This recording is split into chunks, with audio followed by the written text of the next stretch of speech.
how deep a dive, like in my mind, right, when you look at SOC 2, because they don't have the management system to rely on, they do a deeper dive into the technical controls. So if somebody's prepping for an ISO audit, what is it that you're going to do? Are you focused on the design of controls? Are you focused on evidence of operation, evidence of effectiveness?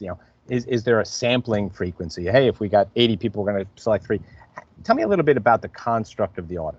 Yeah, and so if we're talking about controls, right? There's a couple of ways to go about it. Typically, what we do is we start with the policy.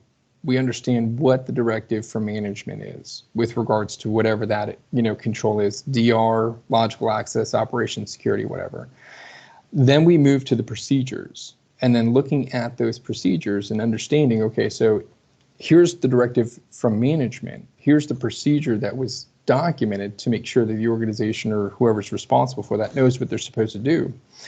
And then we interview the control owners, not knowing that obviously we've already looked at the policy and procedure. We want to make sure that they understand, if we say, okay, so what are you supposed to do in this event?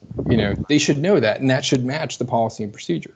Right. So, we have to make sure that there's an effective process there. Now, from a control sampling perspective, so say if we're looking at access reviews, for ISO, you're totally right. I mean, one access review may be completely sufficient for us to get comfort, but we're also making sure that the policy and the procedure and then the control owner who's responsible for that process, that all lines up.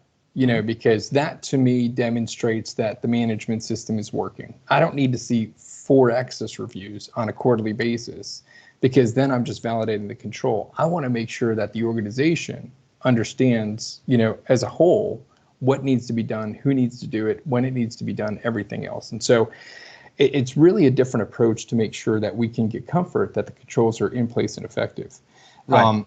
To your point, though, I mean, we're certifying a management system. We're not certifying controls. Right. This is not a SOC audit. So if you have a very mature management system, risk assessment, internal audit, monitoring and measurement, everything that goes along with that, I'm going to do less control testing, or sampling of those controls, because I'm comfortable that the organization's already going to find those issues. Right. That's one of the things which I always try to help people understand the difference between how you audit. So you just said that in such an elegant way. We actually had another podcast where we covered that, but I thought you just did a great job of explaining the difference. Yeah. I mean, and it goes both ways.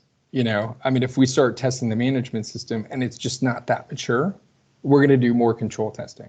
Because again, if we're going to issue a cert with our name on it, we want to make sure that we're comfortable that things are going to be working the way they're supposed to.